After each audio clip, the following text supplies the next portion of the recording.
an out-of-body experience. All right. So those of you watching know that my co-host for today is a little lighter complected than my normal co-host. It's your boy. It's your boy. You want to tell everybody who you are? So I'm Greg Fisher, former captain of the Colorado Wardens. I fought in New England for a while. Now I'm out here in Colorado. Former executioner. Former executioner, yep. Yeah. Yep. Not only that. Team USA selection 5 times. If you can't tell, Butterflex. Greg is one of the top shelf second-class citizens in our sport. Only because I also do melee. So he is a world champion. Not yet. Not yet? No, I've been... Well, you're a many times over national champion. Yeah, yeah. I've been close, and I'm getting there. In Sword and Shield. Yep. And Buckler, too, correct? Longsword. Longsword. Yep. Okay. So I hate Longsword and Buckler. Sword. You hate Buckler? Fuck Buckler. Fuck Buckler. It's like an anxiety attack in a fighting term. Well, nobody can actually follow Buckler. No. I will die on this hill. You can do waist up Buckler, and it would look good. But as soon as you include waist down, it becomes this crazy leg spammy thing. Which we even did that today, and half the fights I watched for Buckler were all leg spammy. No. It sucks to watch. It's not entertaining. Well, also like the rest can't count it. Yeah. No. They're always so far off. So for this, Sword and Buckler is sword and a little buckler. Now, half the people who fight Sword and Shield use a buckler. Like I know Brett does and Brennan does. They both use bucklers when we do Sword and Shield. Because they just like to flex on people. There's a little bit of that. I would say on the competitive side, everyone uses usually one of the Skinner shields. Well, I guess if they're worth their weight. Well, now that Brett's making everything, you should just be using Brett's shit anyway. Yes. If you honestly, it's I get these messages from teams all the time, and they're like, "Greg, what do I got to do to be like a good duelist?" And I'm like, first of all, don't message Brett because he's not going to respond. No. Message Mikey. I'm on his team, and he never responds to me. But you have to have the right equipment. You have a lot of guys that come in like dueling kit or not dueling kit, like melee kit, and they you can be successful. I fought my first 3 years in melee kit, and it sucked. I won every one of my Sword and Shield. Actually, I won every one of my singles battles ever in a melee kit. How long ago was that? My last one I won was at Chell's event up in Colorado. That was already 4 years ago. No, it wasn't. Yeah, it was. It was right when I moved 4 years ago? 4 years ago, yeah. No, I also won at Carnage too.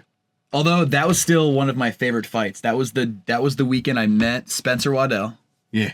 And that was when it got so late in the day. We were fighting in the outdoor arena, and everybody had to turn their cars around and turn their lights on. Dude, I felt like I was in an 80s movie. It was so much fun. It was so cool. I was so tired. We had one of those things in Mexico at Guadalajara, and we finished out the tins underneath cell phone flashlight. Oh, that's we had hundreds of fans in the stands, and they all had their cell phone flashlights on, and we were fighting under cell phone flashlight. That's pretty Dude, cool. the photos looked epic. Yeah, that's looking pretty awesome. But yeah, that Colorado was fun, man. Like the dedicated singles tournaments are great. It is fun, yeah. As long as they have more than one list. Yeah. It seemed to go pretty well today. So y'all had how many lists did y'all have today? I didn't actually make the event. So how many lists did y'all have today? Today was just one. Just one. Just one list. They kept it going pretty quickly. Well, how many? Well, actually, y'all got done under time too, right? You were done early, right? It was a little bit late, actually. A little bit late. They cut a break right at the end, before pro fights, and then they trimmed the break right before triathlon. Because I remember thinking like, oh, cool, like I got time to go take a dump like right before triathlon. And Lauren looks at me and says, "You're on in 10 minutes," and I was like, well, guess I'm holding it. I hate that feeling. Fighting under pressure. We've all had that feeling. Oh, hold up. We've done had like the longest intro ever now. You watching Buhurt is Love. I'm Charlie. I'm Greg. All right. And today I guess he's going to be the pretty one. This is the typically all things Buhurt, but we're talking about singles today, which is decidedly not Buhurt. Correct. Because Buhurt means to smash. Right. Clobber. It specifically refers to the melees in our sport. Yeah. And the other side of our sport is singles. And then there's that third wheel that is pro fights. Right. Yeah. Which I say is not singles, but you're like, there's only two people on the list. It's literally, you're a single person fighting another single person. That's what singles is. But the difference between singles and pro fights is singles is just kind of blows. Singles is a category. pro fight falls into that category because how many people are in all pro fights, Charlie? singles are counted blows. Yes. It has Pro nothing to do with fights the are rules. not counted No, blows. it has to do with how many people are in the list. But also, no singles have ground and pound. Well, yeah, because those are duels. I know. That's what I'm saying. Duels are different than singles. Like that. The singles duels category is different than pro fights. Yes, in terms of rules.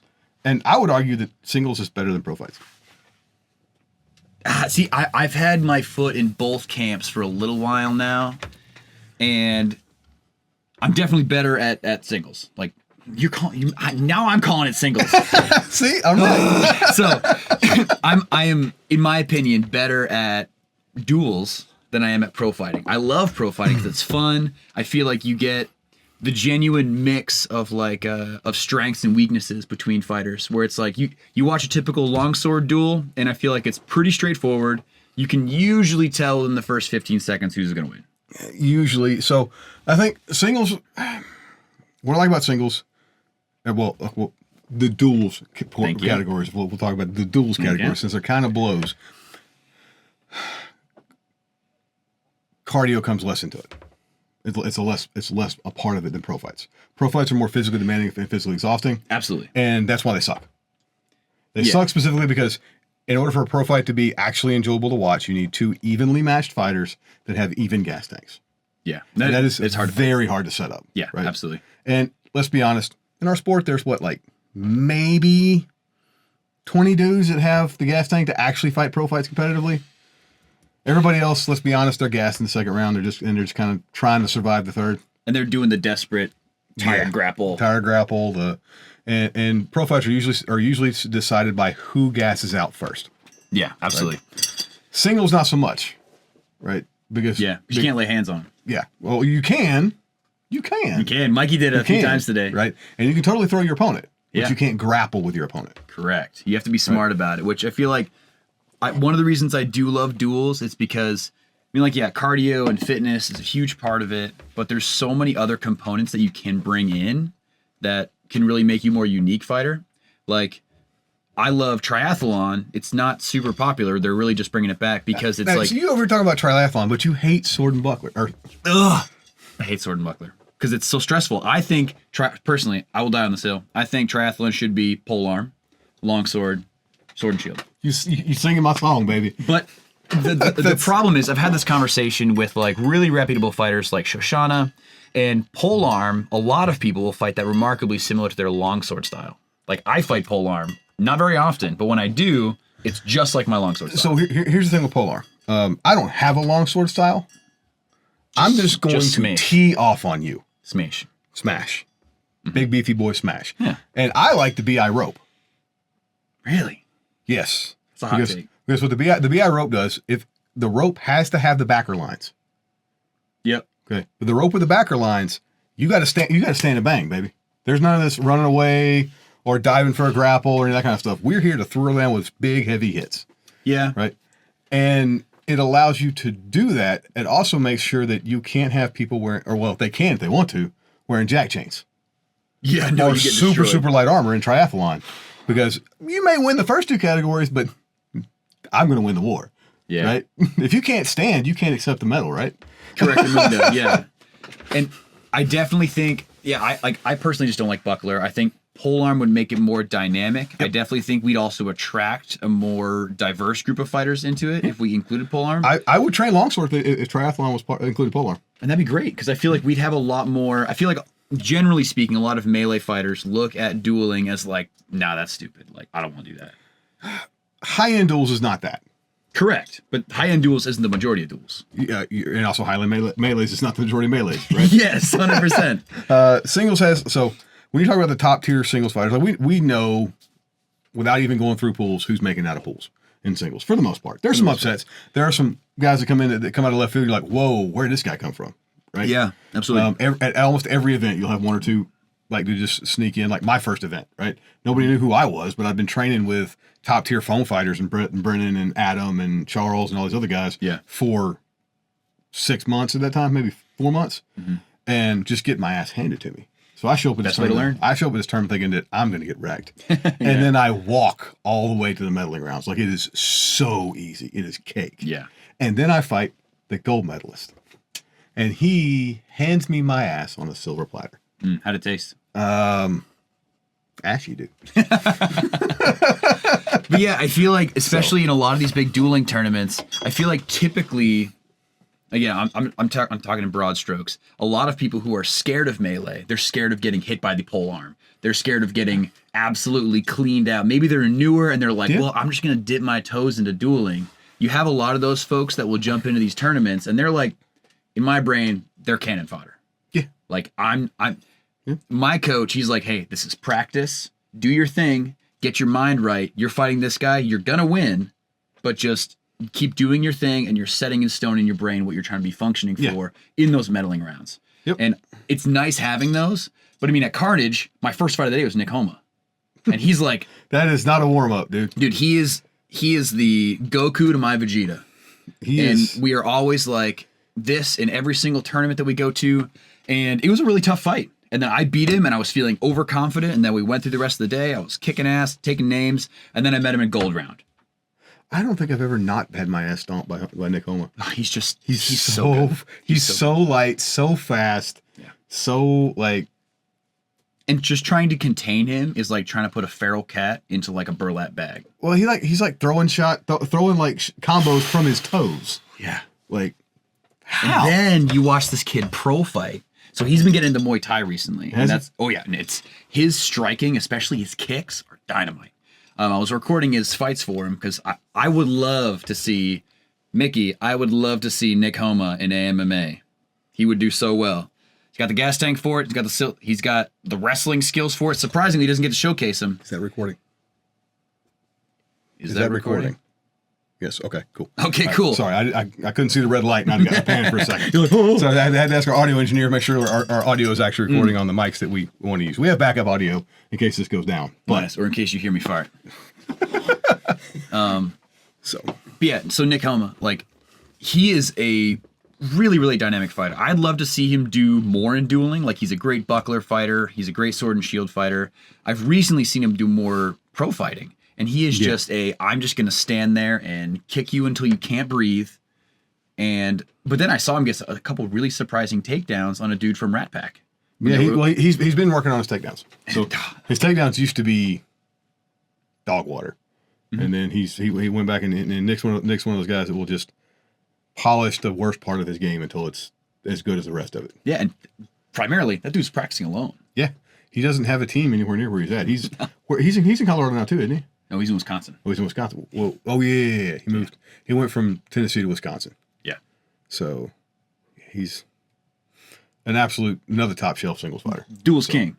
Yep, for sure. And then like, I don't know, like on the men's side of singles, I think it's you, Homa.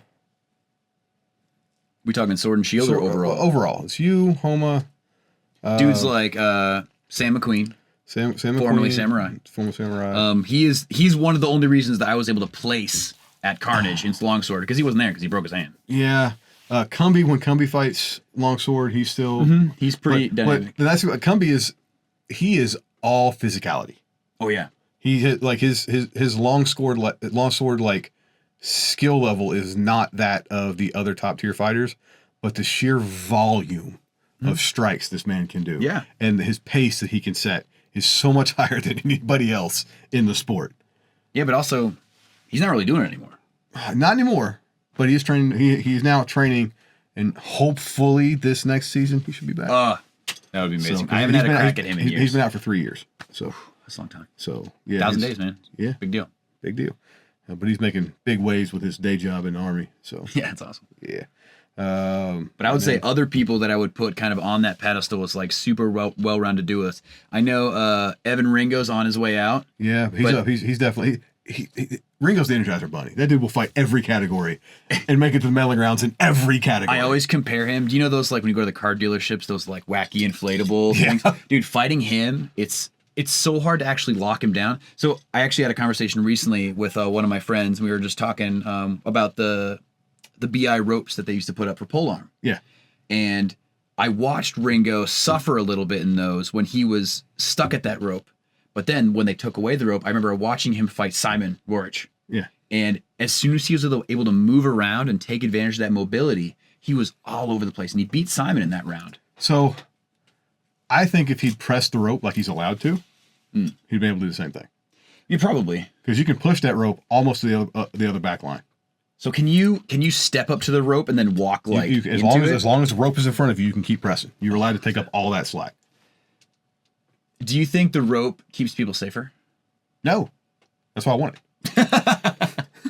So they can't run away. The rope forces you to stand your ground and bang. Pole arm is a heavy hit category. Yeah, big time. It is one of the reasons why it's the best singles category, in my opinion, is it's not about like sword and shield, especially sword and buckler, is like little tippy tap shit. You can't feel that in armor. Depending on who you're fighting. There are so few people that hit hard enough with an armor sword. I just don't care. I would say the person that I know always hits the hardest is Marcin Vashkelis. Like, he literally, the first time I fought him, he turned my shield to splinters. All he said to me was, "You'll need a new shield." And I did get a new shield. Like that splinter shield is on my wall. But every time I go down and train with him, I come back with a cornucopia of bruises all over my body. I'm like, how did he hit me in the center of my back? And then I got this big fat line across my back.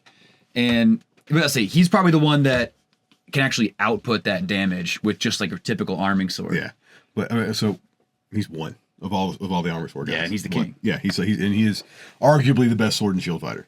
Yeah. So in the world. Yeah. He's like 10-time world champ. Yeah. Yeah. I can't remember anybody. Did you watch that pro fight a few Outtrans technically? It was a BI event, and it was him and Creedican. Yes. Dude, do you remember how quiet that room was? You could hear a pin drop. Oh my God. And it was so tense. I swear I was holding my breath for the entire rounds. And man, that was honestly one of the coolest mixed weapon fights I've ever seen. Yeah. Incredible. Yeah. Creedican was also very nice. Yeah. He could have hospitalized him. Honestly, probably. I remember I went to a balls event at Craig Ivy's place a couple years ago. And I remember it was the first time I met Creedican, and the way he's talking about how to like surgically take people apart with a poleaxe. And I'm like, this guy's a killer. Oh, wait. He did professionally kill people for a little while.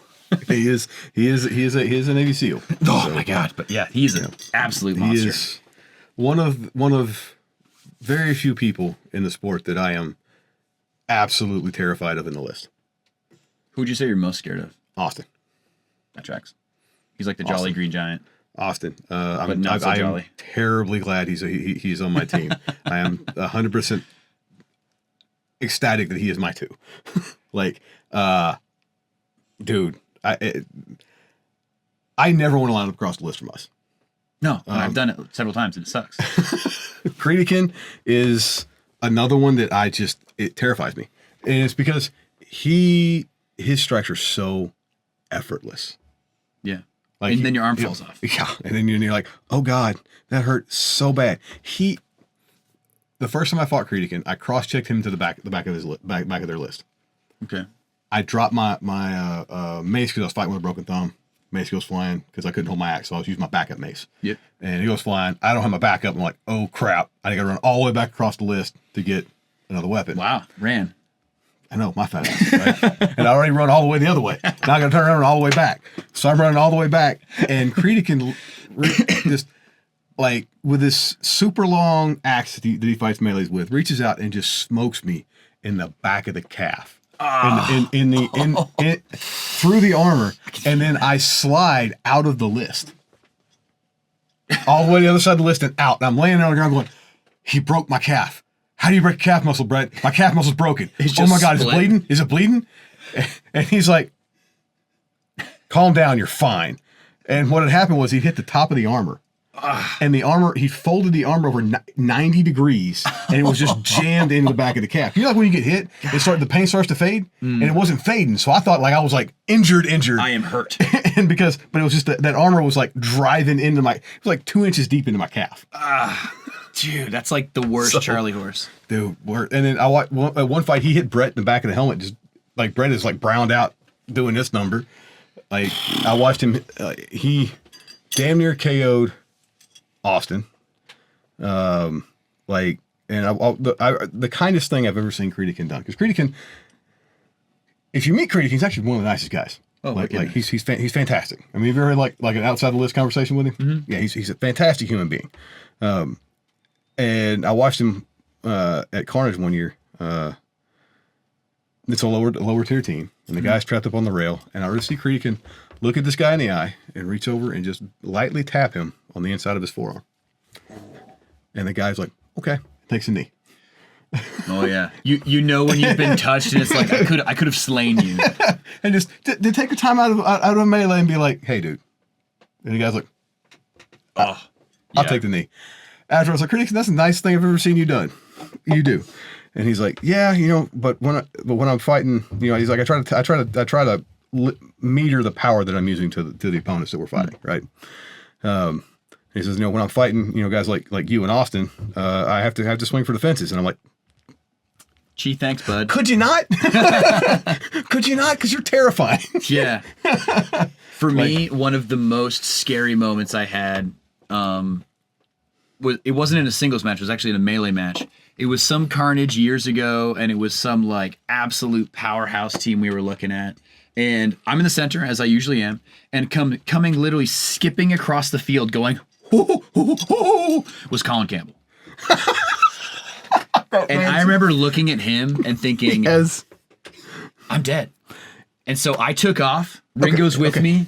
And Ringo's like my wingman when it comes to these flanking moves. And like, we've operated together for so long. I know exactly what he's going to do. And like, the two of us work really well together. And I take off, Ringo's right behind me, and we punch through the line. And then I hear, no, I got him. And I turn around, and he's already thrashing Ringo. And he looks at me and he says, you're coming here. And he just bear hugs me and just starts to like, that part in Star Wars when the big steel walls are coming together and like they're about to crush like Luke and his homies? I felt like that, but he had reached out and grabbed the list, and he was just squishing me. And all I could hear was him going, still giggling. Honestly, I was horrified. I thought I was going to break a rib. So you guys don't know Colin Campbell. He's fighting in the U.S. now. He's down in Australia. The best way I can describe him is, imagine if a California surfer dude, Stoner King put on armor. It's literally like fighting Shaggy from Scooby-Doo. If he added 100 pounds of muscle. Well, no, the thing is, like, so Colin Campbell is definitely solid dad bod hero. Yeah, but he's also like 6'3" and hyper athletic. He's hyper athletic, but he doesn't look it. Like he is very doughy for as good as he is. Is he listening? I want to make sure he's not listening. Yeah. But he's not like some kind of like Bam Bam or Craig Ivey or like Adonis. Like he's like a little skinnier than me, but kind of pudgy all over. Hey, burger armor's free, man. But the dude is seriously probably the best Buhurt fighter in the world. I would agree. I think it's between him or Brett. Oh, I would love to watch them pro fight. Oh, that would be a good pro fight. Oh, I would pay so much money to watch that. Fight. That would be a good pro fight. Oh, that'd be incredible. But the whole time he's doing it, he doesn't have an internal monologue. He's narrating his fight out loud the entire time. Yeah. And it is the most hilarious thing as he's whipping your ass. One of the first times I heard him fight, he yelled out, "I'm here to smoke grass and kick ass, and I'm all out of grass." And then he goes out and gets like 4 kills. Yeah. In a fives. Yeah, he is him. But also, so kind of getting back to the topic of singles, that dude can thrash. Yeah. In a singles format. But you know why, don't you? He's a foam fighter. When I first started, originally when I was in New England, I was an executioner, I captained the Nashua Nightmares. Really cool logo. It was like this kind of like Schleppnir looking horse that was on fire and everything. And I loved that team. Brandon Ross actually ended up training me to become the captain for that team. Learned a ton from him. And we were doing our draft. We did a draft in a really fun way. We had 3 captains of the 3 local teams, and it was like a satisfaction, like free-for-all between the 3 captains. And whoever lasted the longest, hey, you got first pick. And one of the other captains, he went down pretty quick. He was an older guy. We loved him to death, but he just didn't really have the dog in him. But then it came down to me and Brian Durante. And that's a hell of a fight. And it was like, I was talking to somebody earlier about this today. It's like, when you find someone that you can fight, but it's just in your best categories, they're just a half step above you. And when Durante was in shape, he could fight all day and not break a sweat. And the worst part is smile throughout. Yeah. And we're fighting, I think we fought for 8.5 minutes, longsword, just punching, kicking, rolling around on the ground. I'd get knocked over and get back up, and he'd kick my teeth in. And so he got first pick, and he picks this absolute, like, A-list. Like, we're talking like Executioners were, like, top when they were really good. He picks this fantastic team. So he picks the whole team, and you get second pick of the... Oh, no, it was just like the way the card went. Oh, okay. Just how the whole thing planned out. But I remember I picked this guy named Joe Fontenot. Raging Cajun, I love you. And he was a former SCA Shout out guy. to Joe. I haven't seen Joe in years. I miss that guy. He was so good and coachable, and I just love that guy. But he would come out and he would have this same kind of like really tall linear stance when he would do these sword and shield things, but his first strike always landed. And it was like precise and it was clean. And these guys that come in, whether they're SCA, HEMA's a little bit different. I saw kind of a dangerous HEMA fighter come in today during the longsword match. It's a hard transition to make, man. Like, how do I look? You're good. My light is falling. We're gonna pause just a second while I fix that. Let me do that. Now I can find it in editing. Move the audio engineer. Sorry, my light is falling and Greg has not got any light on him. He's getting in the shadows. I'm gonna lurk. Am I tall enough? Where's Charles at? Not here. Are you 6 foot, Charlie? No, I'm 5'11" and God hates me. You're so close. Yeah. You're 6 foot in boots. I am 5'11" and 7/8. You're taller than me. I'm a 5'10", medium king. You actually? I'm way too tall for my age. That's a good problem to have, bro. No, stay back. I'm taller than everyone in the entire sixth grade except for one person. Oh, that's the problem. There we go. Good day. Now we're good. Yes. Awesome. Cool. Now we get back to the show. Okay. All right. And one last clap so I can quick edit. All right. Cool. It just shows it up in the audio so that I can Slick. make quick cuts. Yeah. All right. Cool. Now we're back from the camera. You can see Greg and all his beauty now. So. What were we talking about? Joe Fontenot. Oh, yeah. So we're talking about those guys that come in with those prior experiences, whether they're foam fighters. But like you look at Adam Harrington. Yeah. Agree, like one of the pound for pound, I think, best fighters in the U.S. I would agree. He is.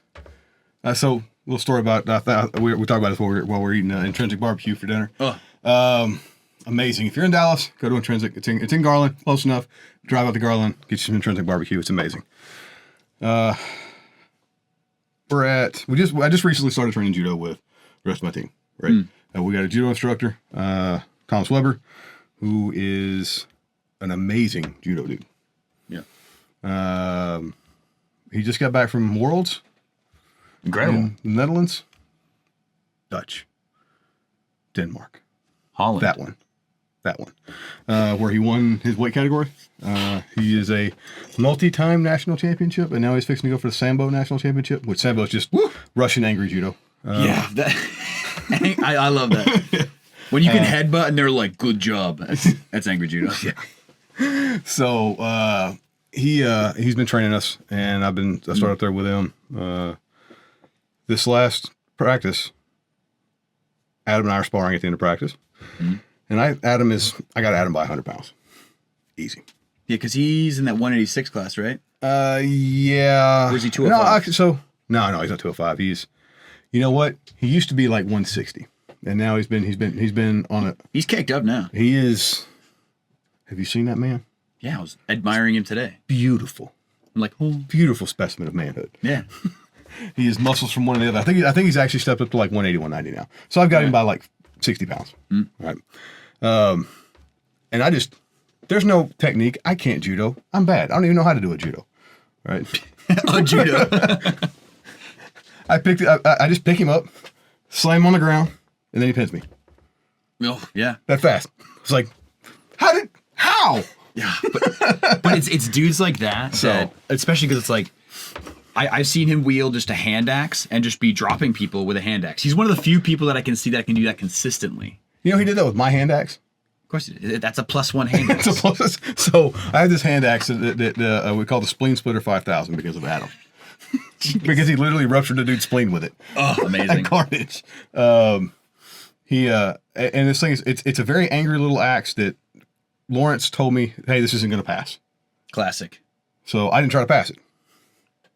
I just left it in my bag. Well, Adam took it up there and got it passed. They passed it, no problems. Sounds like there are some inconsistencies in the authenticity. I hate the authenticity committee. Samesies. It's terrible. It's the worst thing that ever happened to Buhurt. Let me know when you do a Bowhitters Love podcast on authenticity. I will fly in on my own dollar and rage. You are about more that. than welcome, because we can rage about the authenticity committee forever and ever and ever. They are everything that is wrong with Buhurt. Let me fight in orc Mandalorian armor. Just let me do it. I mean, just let me have fun. Yeah. I mean, like, I think the IMCFs, if you look like a knight at 50 feet, you look like a knight that's fine. Yeah. And it's like, I know, like, my kid isn't the great. I am, after all, a disciple of Ringo.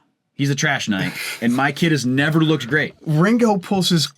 I've seen Ringo pull his armor out of his bag in a cloud of rust, dude. Yeah, baby. Like, just like... Poof. It's the poison damage. It's who's the dirty kid on Peanuts?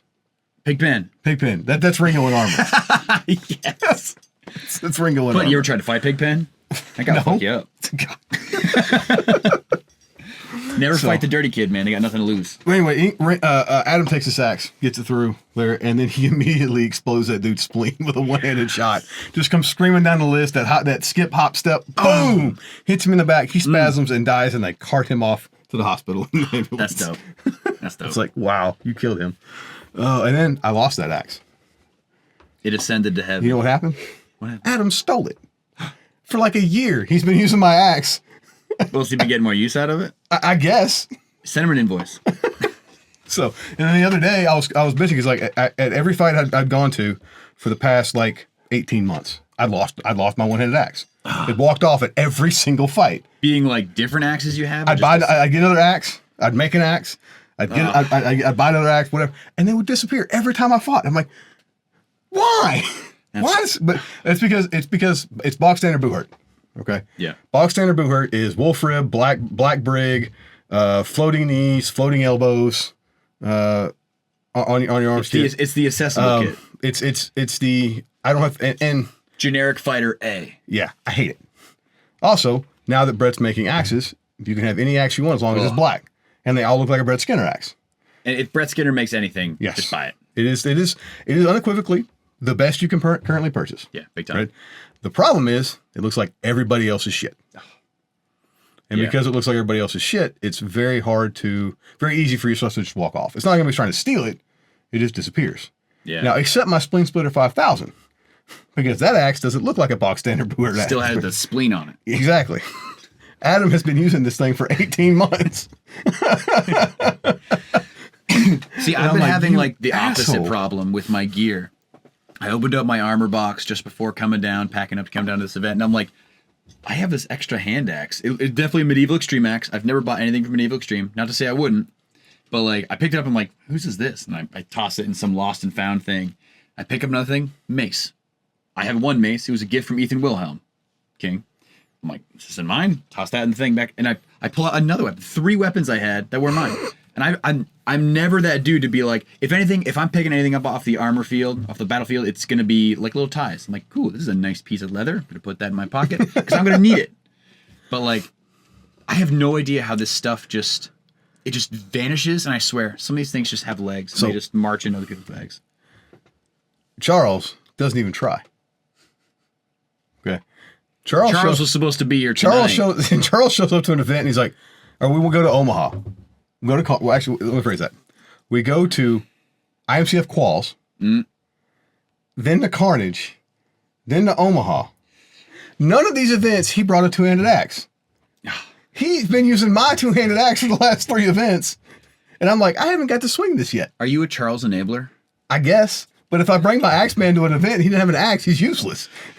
So yeah, I will say, I was telling you earlier before we started recording, of the times that I remember getting blasted so hard, I'm like losing some high school geometry skills, 2 of which have been Charles Harris. Haven't been hit by Charles many times. Probably more than anybody. Probably at this point. I remember one time he cross-checked me, and I swear my head moved from here to like over here, and the rest of my body didn't follow. And the worst part was my parents are watching, and he literally did me dirty in front of my dad. And I'm sitting there trying to get up. Luckily, I wasn't concussed. I pad the crap out of my helmet for moments like that. But I remember standing up and like semi-regaining consciousness and looking up into the field, and the look of worry on my dad's face. I'm like, oh, he shouldn't come to more of these. Yeah. Charles, when he has a two-handed axe in his hand, is an absolute dog. Yeah, he is a monster with a two-handed axe. I would love to see him in some polearm duels. So he polearm fought Creedican. I would love to see that. It was the worst polearm fight I've ever seen. He was so terrified of Creedican hitting him, he just hugged him for 3 minutes. Honestly, I don't blame him. It's just like so I was counting for that. I was one of the counters for that match, and I got 1. Across 3 rounds. But he survived. There was 1 point scored, and Creedican hit Charles 1 time. Oh. And the rest of the polearm fight for gold medal was just Charles hanging off Creedican so Creedican couldn't swing. That hurts so bad. Creedican hit him once, and he's like, nope, we're just going to hug. We're going to hug now on. That's brutal. And that's why you need the rope. We could have seen Charles get the living shit kicked out of him.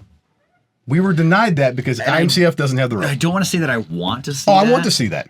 I'll say it right here. I want to see that. As someone who has been hit by Charles more than anybody else, you deserve to see that. But, oh, man. Yeah, now that I'm thinking about it more and more, the rope, especially with the back rope, I have seen some of those ropes. I was watching Bohumil, White Company, fight a dude from Sentinels.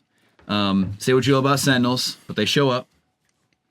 And that dude was just hiding on the back rail.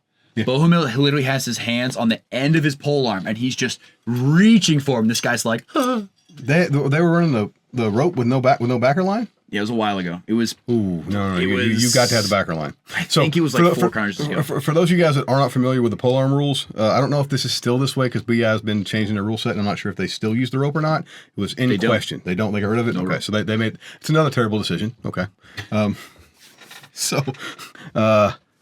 The way they used to run polearm and the way polearm should be run, in my opinion, is it's kind of like fighting at the barriers in HEMA. Yeah. Right. So there's a rope that runs across the list, and then about 3 paces behind the rope, roughly. Yeah, just about. It's like 10 feet. It's like 10 feet. Like 10 max. feet. Yeah, like so there's another line, and you have to fight between that line and the rope. Now you can push the rope into your opponent's side of the list, but you can't cross the rope. You can't step across it. And that prevents grappling, that prevents people running away from the axe strikes, that kind of stuff. So you have to physically stand toe-to-toe and beat and bang, which is what polearm's about, right? Yeah. You can also run down the rope. So you can escape if you need to, but you can only escape so far. Well, then you can go the other way. Yeah, well, yeah. You just got to block once and then run. That would be me. So it changes it to a much more interesting fight. It's going to be more strike based, which is what you want in a counted blows format. Yeah, right? Big time. Otherwise, polearm is just going to turn into pro fights. Yeah, because if I've got the opportunity, if I can pro fight you and still get a point or two, rather than just getting my skull caved in with a polearm, guess what we're going to do? Yeah, you get smashed. Right? Because there are no winners in polearm. There's only medalists and broken bones, and concussions, and crayons. Sometimes you get crayons. Yeah, that's the special prize. I will say the only times I have done like real competitive polearm fights, that was my first concussion. The second time I did a competitive polearm fight, that was like, well, it wasn't a full concussion. It was like a little baby one. I remember we went to dinner afterward. You need a better helmet. That's because you're wearing a wolf rib, man. Well, yeah, this is a long time ago. That's when I was like, I can throw some random crap in here. It'll be fine. And we're whaling. And that one time I'd been getting hit by Brandon Ross, who is yoked. Yeah. And that guy, he played collegiate baseball. He knew how to swing. And Buhurt only made him more deadly. Yeah. And I remember he was bashing my head around. My brain's bouncing around in there like a game of Pong. And we're at dinner afterward. And I'm like, these lights are really bright. I don't really feel like eating. Oh, I'm concussed. And my wife was like, I think I'll drive you home. And I was like, thank you. I'm going to put my head down. I haven't done it in a while, but I would get back into polearm, mostly because my longsword has gotten better. because it was kind of like my first passion in singles. I really love longsword because everybody loves longsword because it looks so cool. Yeah. And everybody watched The Knight's Tale. So everybody wants to do longsword. Knight's Tale's a solid movie. Oh, my God, it's amazing. It's a solid movie. Yep. And I definitely think that a lot of people, if they're not just there to smash, a lot of like, if you watch Johnny Porter do his polearm, his style is remarkably similar to his longsword. So Johnny Porter, Zale. Yeah. Oh, forgot about two him. very excellent technical polearm fighters. Again, Zale, foam fighter. Foam fighter. Yep. Zale.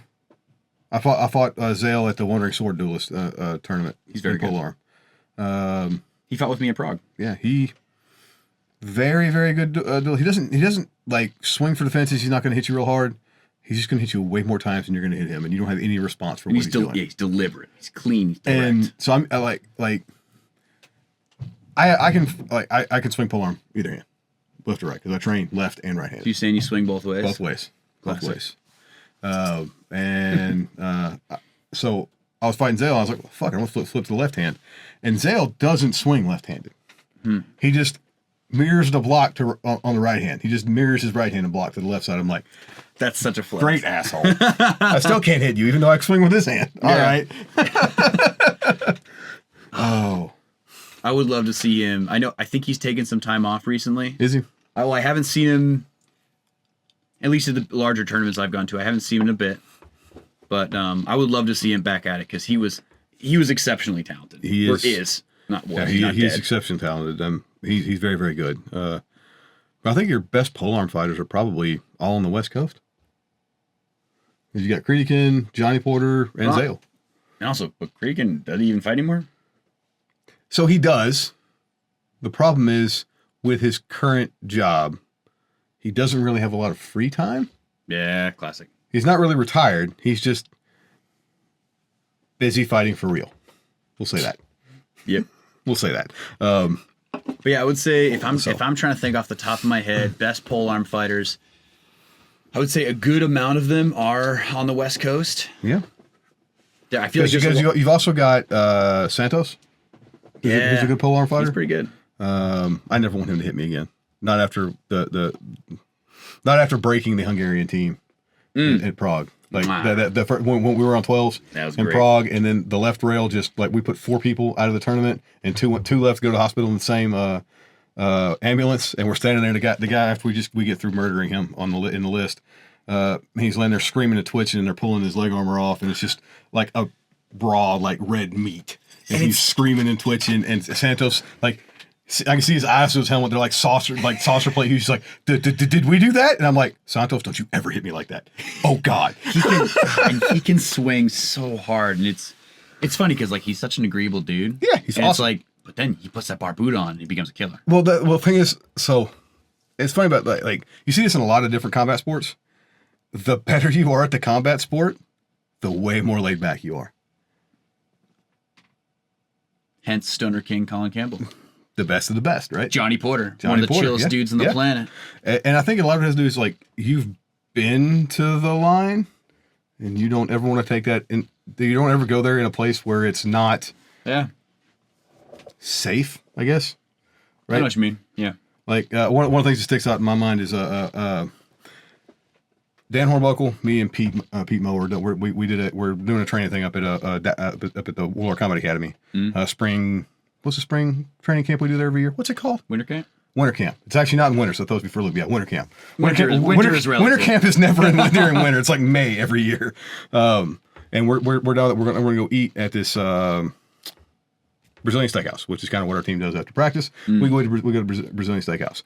Beef. Now, for those who don't know who Dan Hornbuckle is, you should Google Dan Hornbuckle. He is a seriously world class fighter. Not Buhurt world class. He's also that.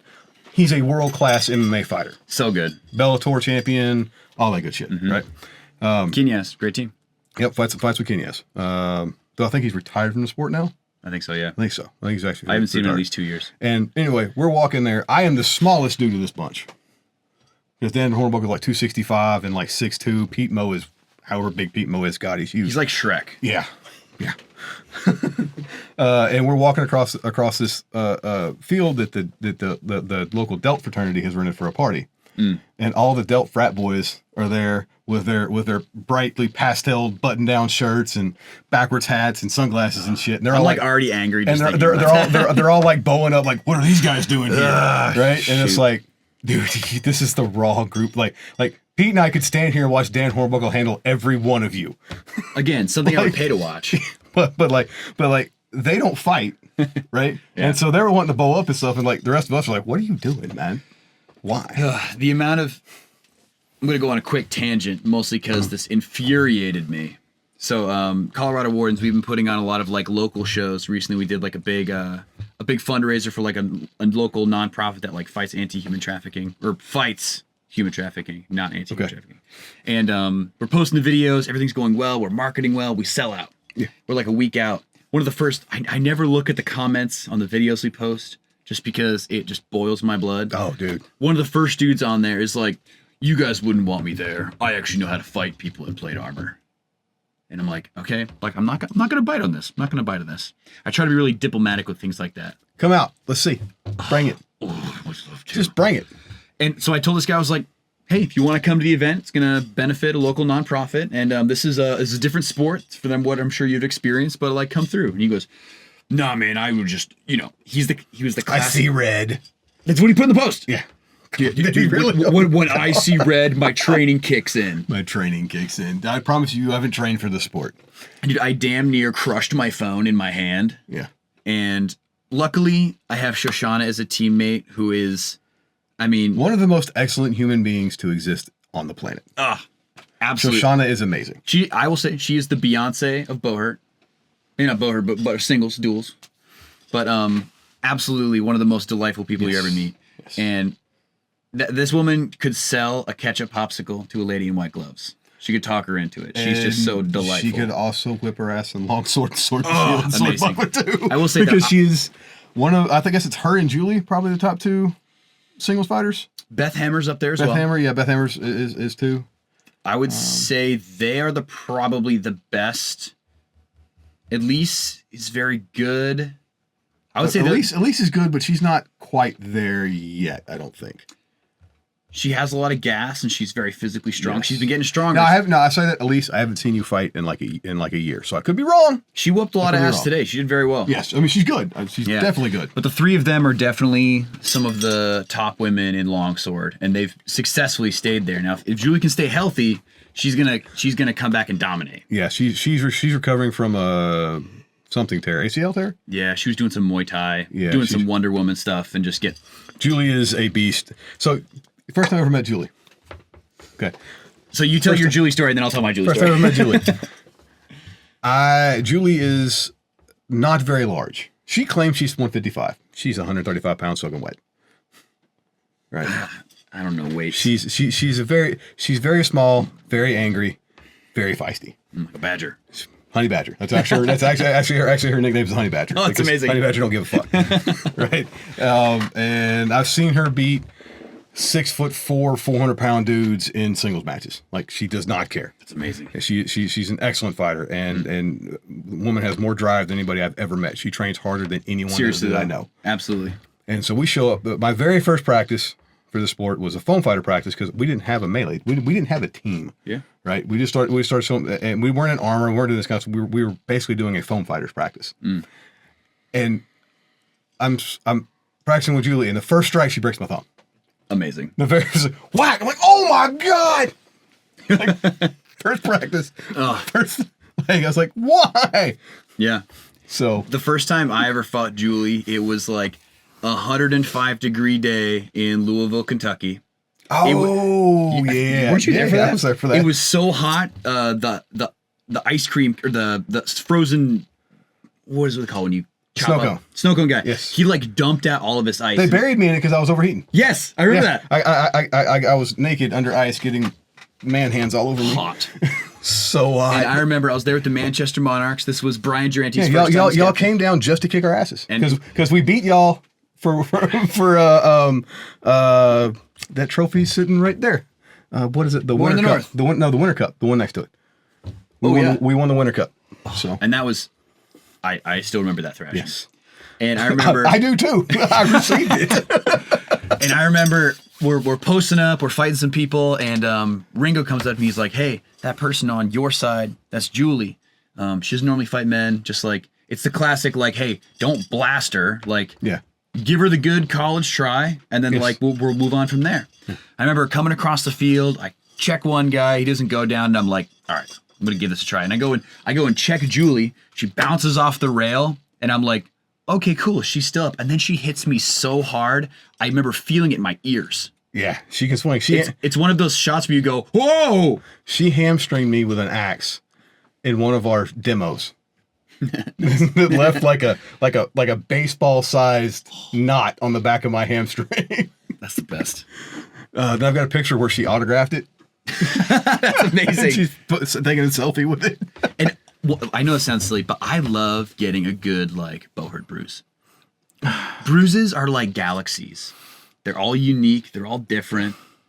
And it sounds weird, but I'll get like, I'm sure I'll have bruises from this weekend, and I'll go home and be like, "Ooh, that one's kind of cool." And I'll stare at it a while and admire it. And so the bruises they always look amazing. It sounds dumb, but I love it. I don't know. I wear plates, so I don't get like, if I get hit, I don't feel it anymore. Okay, I have what's called peasant armor. I mean, I'm the generic fighter A in the wolf ribbon floating kit. You should upgrade. I highly recommend it. Plate is amazing, dude. Plate is amazing. It is amazing. And if it's well fitted, it doesn't affect your mobility. Yes. Keyword is well fitted. Yeah. Right. I tried putting on a kit that my buddy has of full plate, and he's a little bit taller than me, but I remember feeling like I am impenetrable. Yeah. I'm a killer. Yeah. But also, I feel like I would never be able to run effectively in it. I'm fine. You don't run. I do run. I run all the time. You run all the time? All the time. All the time, baby. All the time. Yeah. I run to the buffet. Yeah. And walk back, crawl back. So, no, so I run for cross check stuff. Like, do I bounce around this like a ping pong ball like you and Ringo do? No. And I have seen you go on those runs in crush. Yeah. So, but well fitted armor does not prevent you from doing anything mobility wise. Correct. You should never have to fight your own armor. Yeah, keyword well fitted. That's one thing we tell new fighters. The minute you get your own armor and it's fitted to you, you instantly become 50% better fighter. Instantly. Yeah.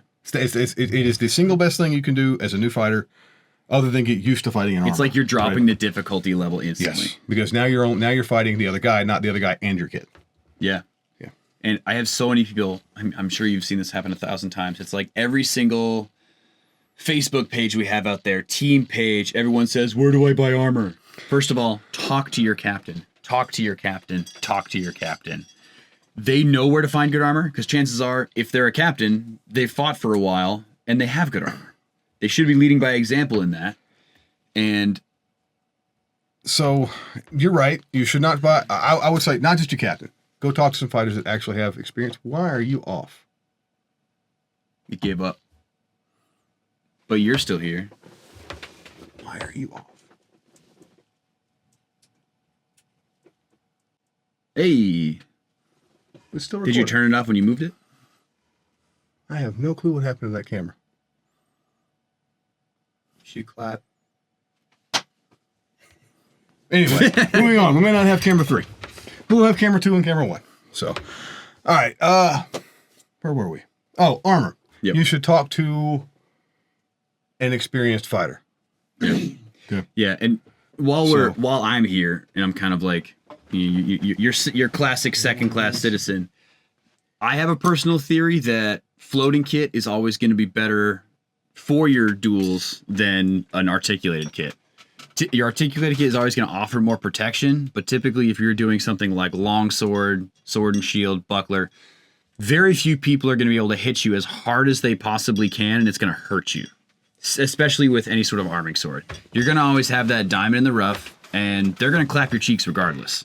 But there will be those people in longsword. Like, if you ever picked up a longsword, I'm sure you could hurt somebody with it. But if you're fighting a dude like me, you're going to blast me, and then I'll probably hit you 4 times. Yes. And I love my floating kit for that, because especially when you're fighting, and you lose a piece of armor in a melee, they're like, hey, you're down. But if you have to do a quick swap and fix something in a duel, they give you that minute. And if you break something on articulated armor, you're toast. You can't fix it, especially if the refs see it. You can't fix it. If it's floating kit, you can hopefully cycle that out. Like I have 2 sets of elbows, 2 sets of shoulders. Is your floating kit actually floating, or is it articulated on leather? It's floating. Okay, so you're one of a very few handful of people that actually has actual floating kit. Well, actually, so my shoulders and forearms are on leather, and then my legs are. Are they all pointed individually, or are you floating elbows? They're all pointed individually. They're all pointed individually. It's so in case I get to that moment where something breaks, I can take it off. So most Buhurt fighters, when they say they're fighting in floating armor, they are lying. Correct. Okay, because what they have is they have shitty articulated armor because they bought cheap floating kit and then put leather straps inside of them to make them basically articulated. Yeah. Right. That's a garbage setup. Yes. Especially because a lot of those people are still tying those things to their gambeson by like a single leather strap. Yes. Always double fault. You put, especially on my shoulders, I'll have 2 pieces of leather holding that together. And also, I will say a tabard hides a multitude of sins. You can use wire on that stuff. Dude. So we go into fight. We're fighting you guys, meat men. And meat. And I walk into the list. Yeah. And as I walk in, I feel my shoulder pauldron fall off underneath the gambeson. And the ref's like, "Hey, something wrong with your shoulder?" I was like, "Nah, it's good, dude." You can't see it. I was like, can't see it. I was like, I've made my choices, and my team needs me to fight right now. Don't let me get hit. Because no one. There's just nothing here. Did you get hit? Oh no. Oh, that's good. I panicked a little bit. No. We Johnny Porter lined up on our side. I'm like, Johnny's not swinging shit, and I made sure that did not happen. He did exceptionally well that tournament. He did. I will say SJK figured out a way to shut him down the second time we tangled with them. Yes. And by then, man, I felt like such a jackass. I had like somehow got tossed by somebody. I have no idea how it happened. I rolled forward and I was on the back of my neck with my feet in the air kicking, but somehow my arm was completely behind my head. And as soon as I stood up, I was like, that doesn't feel good at all. And I could barely pick up my arm. And then this was the first time, Ashley Shadu Fry, she was like, "Have you ever tried KT tape?" And I'm like, "I don't believe in that witchcraft." And she put it on and it felt like someone was picking up my arm. It was honestly remarkable. It's funny because I've been a track and field coach for 11 years now. And we use, like, our trainer will use KT tape on so many of our kids. Because I was always under the impression KT tape was just some voodoo shit that was just... Me too. Yeah. But it seriously felt like someone was cradling my arm. And then the next day I went on to win Sword and Shield Nationals. And then I almost... humble brag. I almost got a medal in longsword. But the dogs there with Johnny Porter, Sam McQueen, Jake Omer. Omer is also another longsword beast. And he's but the thing is, it's funny because he's better at polearm. Yeah. Because he fights in that awesome hangguard with it. I'm going to butcher the name of the weapon, but it's like the Naginata. Naginata. Yeah, it's basically like the Japanese glaive. And he's so good with it. And he's become more successful, in my opinion, in polearm than he ever was in longsword. But granted, his longsword is still amazing.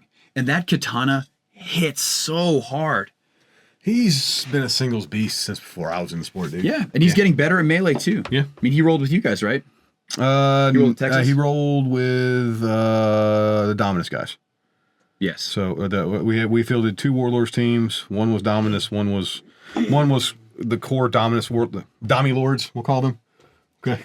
I don't know. Like, so for those of you guys don't know, like half the Warlords are on Dominus. Yep. The half that was on Dominus at IMCF fought together on one team with Omer and some Blood Eagles. Yep. And Omer, Cheney, and a couple of Blood Eagles who I'm sorry guys, I can't remember your names. I know who you are.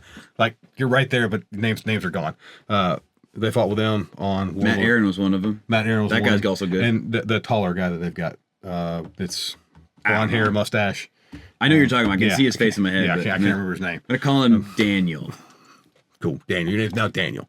They fought and on 2, and then we had our Warlords line with Bam Bam on. Those some pretty formidable teams. And that's two stout teams. So we took first and second. So, and we would have gotten first if Vincent could actually play rock paper scissors. Nobody picks paper twice, Vincent. Nobody. Although I won rock paper scissors today by choosing scissors 3 times in a row. But it wasn't paper. Wasn't paper. Yeah, see, nobody picks paper twice, Vincent. He's right. Vincent, what the hell, dude? Oh, so But yeah, that was a very stout team. The Meatmen there were anybody. He was Meatmen, SJK, Tulsa, and Berserkers. Any one of those four could have taken third place. Yeah. It was the closest fight. Or what are the semis? What do you call the finals that aren't medaling rounds? I don't know. I can't do a bracket. Save my ass. I think it is semifinals. Semifinals and then quarterfinals. Is that it? Quarterfinals, semifinals, finals. Okay, quarterfinals, semifinals. Those are some of the best rounds I've ever. Like I was way more stoked to watch each one of your teams fight SJK. It's the classic meme where everybody's standing around and the two monkeys have knives and they're going for it. And the thing was like SJK lost their fight in pools. Yeah, because we beat them. Because you beat them in pools, and it was a very hard fought. Yeah. Very hard fought round. And it was a crushing fucking defeat. And I'm like, these guys, that's like their tough. And they rallied. Yeah. Tanner is so good at rallying his dudes and refocusing his forces and just the winningest captain in tens for U.S. men's ever. Yes. And but he's currently undefeated. Love that. He's currently undefeated. So, but I love fighting on teams like Meatmen. The year prior, we had Rebel Scum. Mm-hmm. And I loved Rebel Scum specifically because all those guys were duelists. Every single one of those was in a dueling category. I will give you that sort of. Because BJ at the time was claiming to be a duelist. He was also brand new. He was kind of our last minute pickup. He wasn't on our original roster. He also kind of carried your team. He did exceptionally well. He got a crap ton of takedowns. Oh yeah. He took down Brett. If you ever get Brett, you have to get it like tattooed on your body. It's hilarious because if you watch him the whole time he's fighting, he is like walking around in a half exhausted state, throwing people the whole day, right? And then I got absolute. I did not expect our center to leave their center in our backfield, or y'all center in our backfield. Probably me. No, it wasn't you. It was Omer. Oh. And I had turned, so I was hard on the rail here, and Nick Huey is my one, I'm the two. And I lean out, I'd like half a step off the rail to look to see where the center is, because I saw our center come back this way. I'm like, what the fuck's their center? And then I found him. Omer cross-checked me into oblivion, dude. And then I get cross-checked.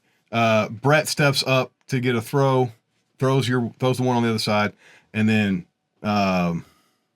BJ's like, hey, and just rips Brett off his feet and throws him. And then he goes, Explosive. He has this little like, woohoo, celebration. He goes right back to, it's like. I've also been known to have those little celebratory moments. It's like this little bitty like celebration right in the middle. Back to business. Yeah, I've always loved fighting on teams like that. I mean, I feel like a lot of us, we have nothing to lose. And we all have high hopes and everything, but it's like. Y'all smoked us that round, dude. Like y'all had our number. It was. Yeah, and the Rebel Scum, we actually took a round off Dominus. Yeah. And then they were very much... No. You didn't just take a round off Dominus. You damn near beat Dominus. No, that was the Berserkers. I'm talking Rebel Scum IMCF qualifiers 2 years ago. Yeah, was it? So, no. Yeah, y'all took a round off Dominus. Mm-hmm. Which was the one, that was Dominus we were on. Yep. Yeah. But the Berserkers almost beat the other Dominus team. Yes, that was the year they came out and they were really firing all cylinders. Yeah, they were doing fantastic. Damn near beat them. Because they beat them the first round. Mm-hmm. And then they beat them. No. They almost beat them the first round. They won because Dan Krug come back, rallied, and won the first round. I would say that's probably some of the best performances I've ever seen out of Berserkers. Berserkers, they went hard. Yeah. And I get it. They've had a lot of people either move away or like get into other regions. And I mean, poor Darius is always fighting some kind of injury.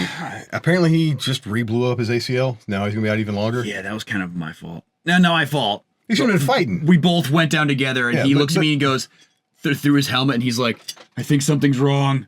And I'm like, "Oh shit! Like, you okay, dude?" And so I had to try to pick him up, which is a Herculean feat on my part. He's enormous. He is the biggest center in the sport. Yeah, terrifying. Yes. And I picked him up, and he was like, "My knee is gone." So I called the medics over, and they hauled him off. But yeah, that poor guy just annihilated his leg. If you got injured, take the time to heal properly. Yeah. It's really Don't come hard. back any faster. Just take the time to heal properly. Brett is currently healing an ACL injury. Mm-hmm. Doctors were telling him, he was telling us the practice that the doctor told him it's one of the fastest recoveries he's ever seen. And we're like, Brett, take your time. Just take your time. Take your time. It's so hard because like you want to get back into it. There's nothing like going to a fight and watching everybody fight, let alone if it's a category that you know you would whoop ass in. Mm-hmm. Like I remember going to a fight just as support, and I'm like, I could have smoked any of those dudes in any of these duels. Yeah. And then worst part is I went to a melee watching my like kind of like my fledgling wardens find their wings. And I'm standing there and none of our original wardens members are on the team. It's all the new guys. And I'm just sitting there dreading like, I hope we do okay. I hope we do okay. And they end up going to win that fight in Omaha that weekend. But it's just, it sucks watching a fight when you're nursing that injury because you want to get in there. You want to help your boys. You want to be a good It doesn't teammate. hurt right now. Right? Famous last It words. doesn't hurt right now. Yeah, and then your arm's like on the ground. You're like, Hey, if you can't feel it, it doesn't hurt. Heal up. Take your time. Yes, heal up. take your time. Listen to your Definitely heal doctors. up. They're not all charlatans. All right, so let's wrap up by you telling me about this tournament you was just at. You were in Dallas for a reason, not just to be on the show, even though that's a fantastic thing to come to Dallas for. I mean, that is what I drove down for. But no, I was really excited because this is the first time AMCF has been hosting triathlon for the first time in I think at least 6 years. It's been a minute. It's been a long time. And when I first started fighting, it was something that I immediately fell in love with. Even when I was like a high school athlete, I was the classic like JV athlete and everything, medium good at everything. Yeah. I was. And so triathlon, I mean, has my name all over it. But I've always loved dueling, and especially like I love the idea of fighting a single person in multiple categories. And Shoshan and I had this dream as soon as they announced it. They're like, hey, we want to represent in 2 categories for Colorado at Worlds. Yeah. And she won triathlon this weekend as well. But she was already the rep for sword and shield and buckler. So she's chosen to defer buckler as per the rules. Yeah. I believe at least Because you can only do 2 categories. Correct. Which I have mixed feelings about. I'd rather have quality fights, but also I want to have as many people there as possible. So it goes away from relays too. So like I'm 5s and 10s this year for Worlds, and I think it's a good thing because that becomes your category. Yeah, I agree. Because what I don't like about like the way HMB historically BI have done things is that everybody that goes to BI World Cup, all right, fights in 5s. They all fight 5s. Yeah. And then because they all fight club-based, 12s, right? Well, it's club-based 5s. Yep. Club-based, but it's still the world for the for the country.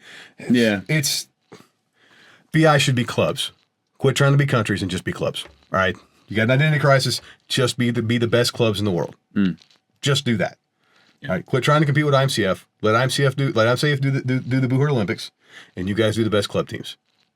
All right, just listen to me. I'm right.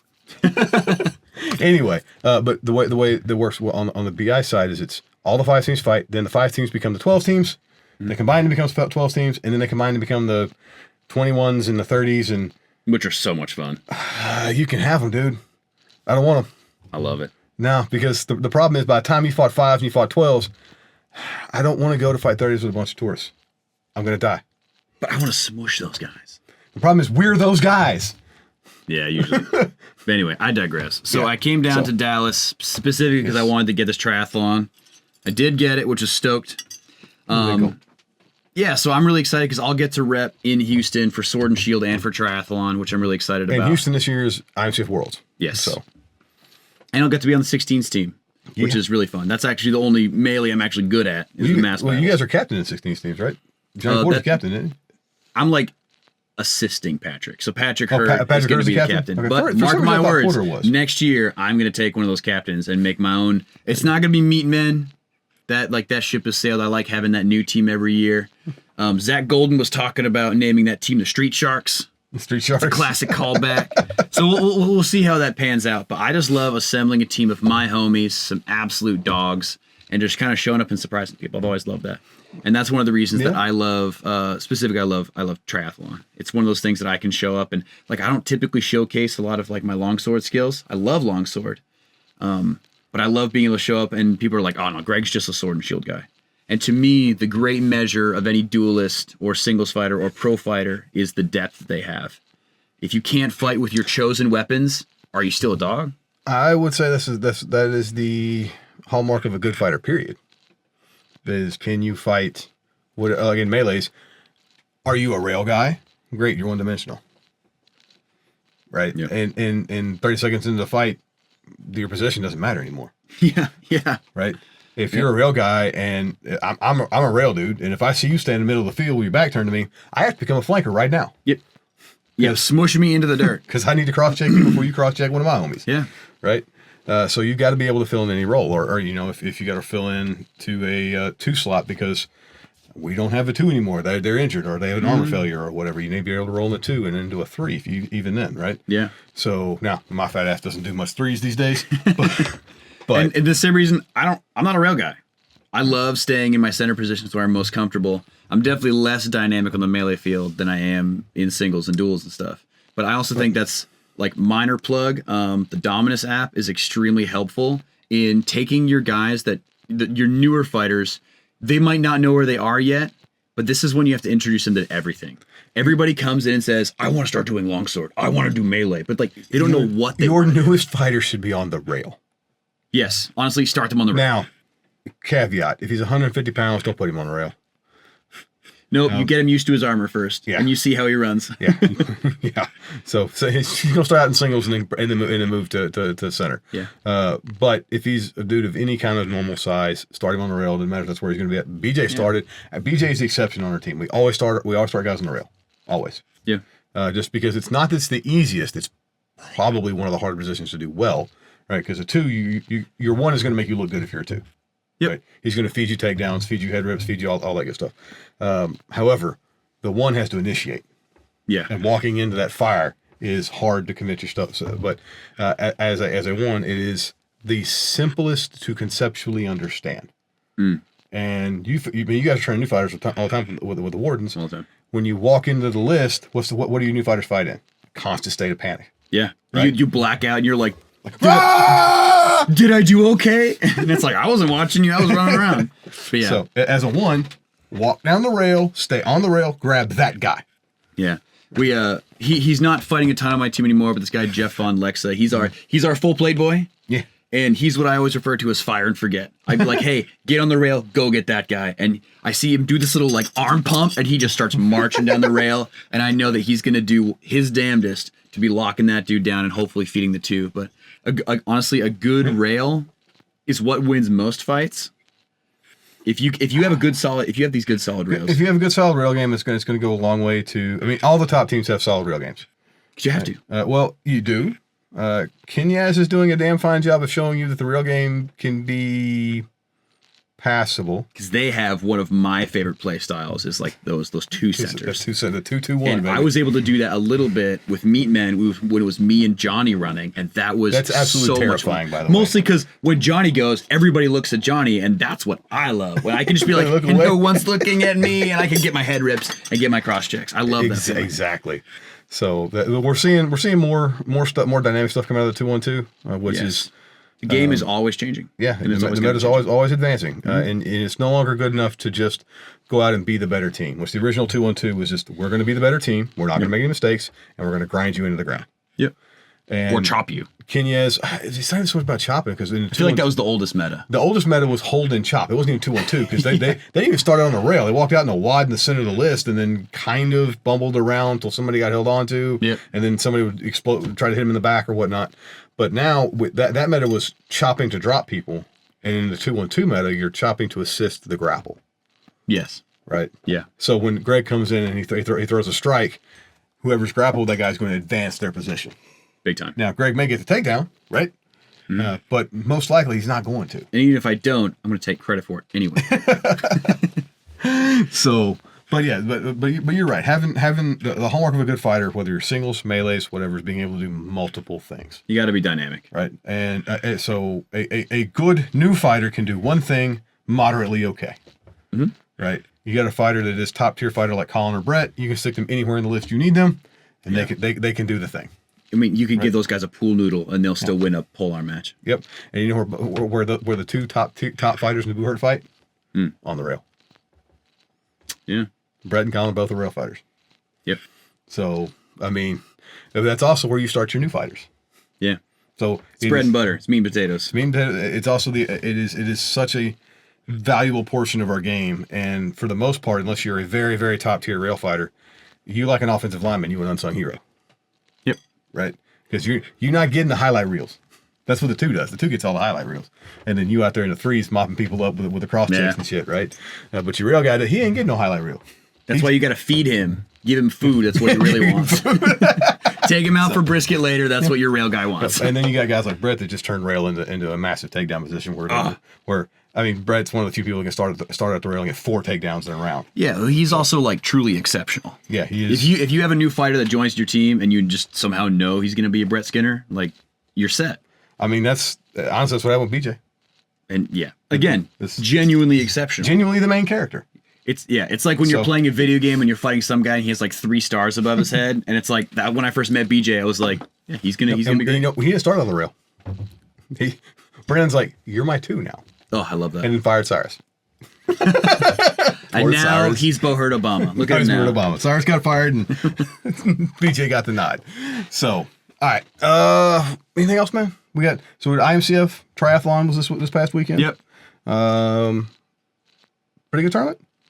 Honestly, yeah. For having a single list, everything went super well, super smooth. Cyrus runs a nice tight tournament. Yeah, Cyrus is doing absolute wonders with the AMCF. Mm-hmm. So, on that note, we're gonna call it good because I got to run you back over to your hotel, and we'll see you on the next episode of Buhurt is Love.